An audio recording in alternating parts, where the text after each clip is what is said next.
அண்மை செய்தி. ராசிபுரம் அருகே மன உளைச்சல் காரணமாக 65 வயது மூதாட்டி மண்ணெண்ணெய் ஊற்றி தீக்குளித்து தற்கொலை செய்து கொண்டிருக்கிறார். அது தொடர்பான அண்மை செய்தி வெளியாகி இருக்கிறது.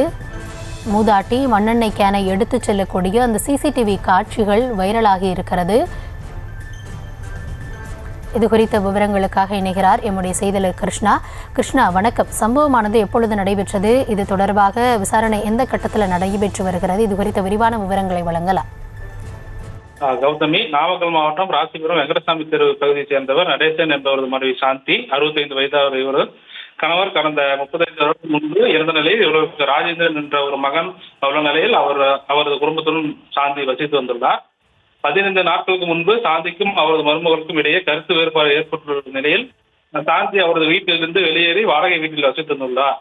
கடந்த சில தினங்களாகவே சாந்தி மன உளைச்சலில் இருந்த நிலையில் இன்று காலை தனது வீட்டில் இருந்த பொருட்களை மகன் ராஜேந்திரன் வீட்டில் முன்பு வைத்துவிட்டு மண்ணெண்ணெய் கேனுடன் கோனேரிப்பட்டி ஏரிக்கு சென்று தானாகவே மண்ணெண்ணெய் ஊற்றி பற்ற வைத்துக் கொண்டதாக கூறப்படுகிறது. இச்சம்பவம் தொடர்பாக ராசிபுரம் காவல்துறையினர் சேதத்தை கற்பித்து பிரேத பரிசோதனைக்கு ராசிபுரம் அரசு மருத்துவமனைக்கு அனுப்பி வைத்து சம்பவம் தொடர்பாக காவல்துறையினர் முதற்கட்ட விசாரணையில் குடும்ப பிரச்சனை காரணமாக மூதாட்டி மன உளைச்சலில் இருந்த நிலையில் தற்போது மண்ணெண்ணெய் ஊற்றி தானாகவே பற்ற வைத்து தற்கொலை செய்து கொண்டது தெரிய வந்துள்ளது. மூதாட்டி சாந்தி மண்ணெண்ணெய் கேனுடன் நடந்து செல்லும் சிசிடிவி காட்சிகளை கைப்பற்றின.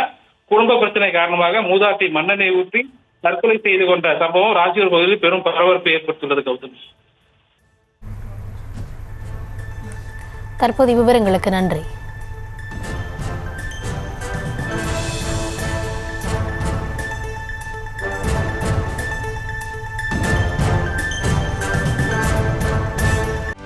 செய்திகளை உடனுக்குடனும் துல்லியமாகவும் தெரிந்து கொள்ள சப்ஸ்கிரைப் பண்ணுங்க.